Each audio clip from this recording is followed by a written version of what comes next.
Very good morning, dear student. You're most welcome in CP online classes. After a long time, we are meeting again here. So today I'm going to teach you lesson number 3 in poetry, Keeping Quiet by Pablo Neruda. This is very important poem for you because it will come in your examination. So watch very carefully. First, I will teach you about the introduction, and after that, I will teach you summary of the poem. After that, I will teach you the poem. So today I will give you only two topics, introduction and summary of the poem. So let us start this poem and listen about first Pablo Neruda. Their student Pablo Neruda, 1904 to 1973, is the pen name of Naftali Ricardo Reis बसाल्टो. इनका पूरा नाम जो है इतना है, Naftali रिकार्डो rice बसाल्टो.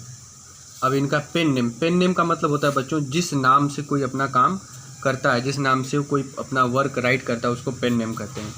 तो pen name मतलब जो हमारा प्रोफेशनल नेम हो, और जो हमारा रियल नेम हो उनका रियल नेम ये था. तो who was born in town of Parral in Chile. तो इन्होंने ये टाउन ऑफ पैरल चिली में पैदा हुए थे. Neruda's poem are full of easily understood. Neruda का जब पोएम है इसको फुल ऑफ इजीली अंडरस्टूड है, जिसको हम आसानी से समझ सकते हैं. Image which make them no less beautiful. मतलब इसमें ऐसा वो इमेज डालते हैं, ऐसा प्रतिबिंब डालते हैं जो नो लेस ब्यूटीफुल, जो कम सुंदर नहीं होता, मतलब ज़्यादा सुंदर होता है. जैसे लोग कहते हैं I am not bad boy, इसका मतलब आई एम गुड बॉय. तो उसी तरीके से इन्होंने लिखा है कि less beautiful than no less beautiful. No less beautiful मतलब अधिक ब्यूटीफुल होता है.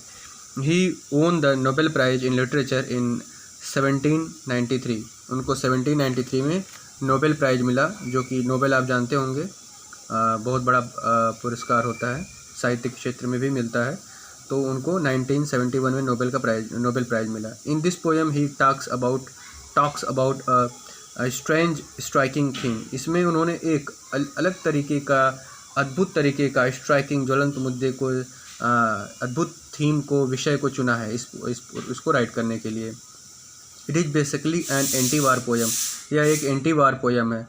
द पोएट, एंटी वार का मतलब युद्ध से रिलेटेड, क्या युद्ध होना चाहिए या नहीं होना चाहिए उसके बारे में. The poet is deeply concern about violence. जो पोएट है यहाँ पर वो डीपली कंसर्न मतलब होता है विचार करना, बताना.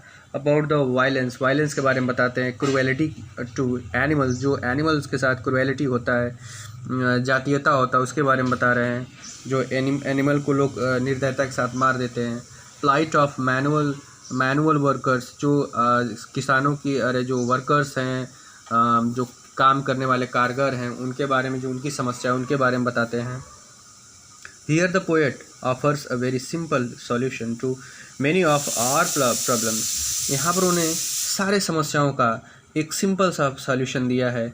इन दिस पोएम, इस पोएम में poet has emphasised the importance of introspection.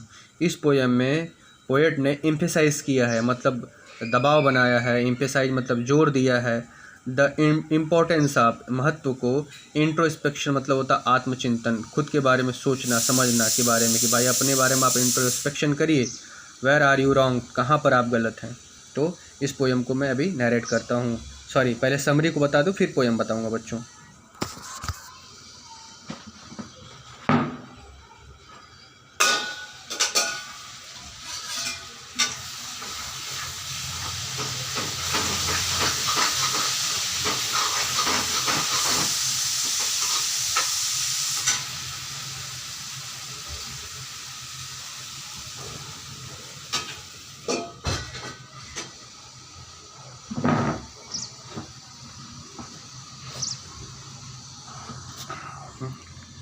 हाँ, ओके, सॉरी फॉर इनकन्वीनियंस, थोड़ी आपको प्रॉब्लम हुई होगी.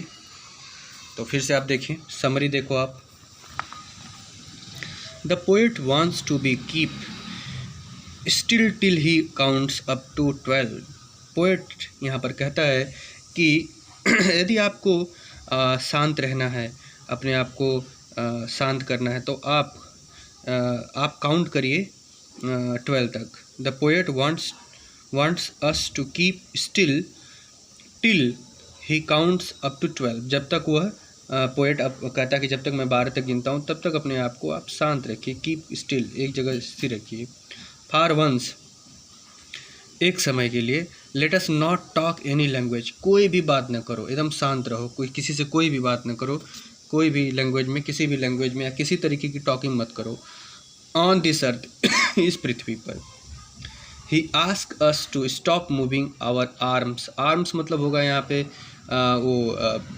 हथियार होता है। आर्म मतलब भुजा हो जाएगा। देखो एस लगने से अर्थ बदल जाता है। जैसे वुड है तो वुड में एस लगा दोगे तो जंगल हो जाएगा, और वुड मतलब लकड़ी होता है। तो इस तरह बहुत सारे ऐसे अर्थ होते हैं जहाँ पर एस लगाने से, जैसे वाटर है तो उसमें एस लगा दोगे तो समुद्र हो जाएगा, वाटर्स हो जाएगा। तो इस तरीके से यहाँ पर है कि he ask us to stop moving our arms. वो कहता है कि हमें अपना हथियार नहीं उठाना चाहिए, आर्म्स नहीं उठाना चाहिए। And so much for 1 second, so much for 1 second, 1 second के लिए रुको। Let there be no rush और हरी फॉर अ सेकेंड, मतलब let there be no rush, अपने आप में बहुत ज़्यादा रस न, रस मतलब होता है भाग दौड़, और हरी मतलब जल्दीबाजी, फॉर अ सेकेंड मतलब अपने आप को 1 सेकेंड के लिए भाग दौड़ से, जल्दीबाजी से रोको, स्टॉप करो। Engines and other machines must stop for a moment. देखो आप तो मनुष्य हो, जबकि जो इंजन है वह एक मशीन है, और मशीन भी 1 सेकेंड के लिए फॉर अ मोमेंट अपने आप को रोकती है, तो आप खुद रुको। मशीन भी 1 मिनट के 1 सेकेंड के लिए स्टॉप करती है, रुकती है, तो आप भी रुको। मतलब मशीनी रूप को, जैसे डोंट यूज मशीन्स, ये कहता है कि जितने भी मशीन्स है, इंजन्स है, उसको भी कुछ सेकेंड के लिए रोको, मतलब आराम करो। It would be a rare moment in the history of mankind. यह मनुष्य के इतिहास में यह वुड बी रेयर मोमेंट, यह एक रेयर मोमेंट होता है, बहुत विलक्षण क्षण होता है। Then all of us should enjoy the sudden strangeness. Then तभी ऑल ऑफ अस, हम सभी लोग, इंजॉय मतलब आनंद उठाएंगे। सडन स्ट्रेंजनेस, अचानक जो हमारा स्ट्रेंजनेस, अलग चीज़ होगा। स्ट्रेंज मतलब अद्भुत चीज़ होगी। ऑफ मोमेंट टुगेदर, जब हम एक साथ होंगे। कहने का मतलब बच्चों यहाँ पर है, राइटर कहता है कि देखो आप आजकल के समय में, बच्चों देखो ध्यान से मेरी बात को सुनो, आजकल के समय में मनुष्य इतना ज़्यादा रस हो गया है, भीड़ भाग दौड़ की, क्या अचीव कर लें, क्या हम गेट कर लें, किसको मार के क्या अचीव कर लें, किसकी कितनी ज़मीन हम एक्वायर कर लें, हड़प लें, ये सब चीज़ें देखा गया। तो उसी चीज़ के बारे में एक दूसरे का युद्ध करना, एक दूसरे से लड़ाई करना। तो पोएट कहता है कि एक दूसरे से आप लड़ाई मत करो। अगर आपको गुस्सा आ रहा है तो अपने आप को काउंट करो, 10 तक गिनती गिनो, 12 तक गिनती गिनो, अपने आप को रिकाम करो, पुनः अपने आप को शांत बनाओ। इसका आनंद अलग होता है। क्या मतलब वो बताना चाहता है कि हम एक दूसरे को मार करके अचीव करेंगे जो चीज़ हमारे लिए लाभकारी नहीं है, इसलिए हमें शांत होना चाहिए। और जो अचीवमेंट है वो मनुष्य को शांत बनाने में करना चाहिए, न कि लड़ाई करने में। एक दूसरे के खिलाफ हथियार मत उठाओ, एक दूसरे के साथ एक बार शांति से रह के तो देखो कितना अच्छा है। तो ये सब चीज़ें इस पोएम में बताया गया है। चलो अब मैं इस पोएम को कल नेक्स्ट एक और वीडियो डाल दूंगा, तो वहाँ से आप समझ लीजिएगा। 2-3 दिन में इस पोएम को फिनिश कर दूंगा मैं। Okay, bye, be happy. It is very short video but it is very valuable and very important video for you. Bye, be happy.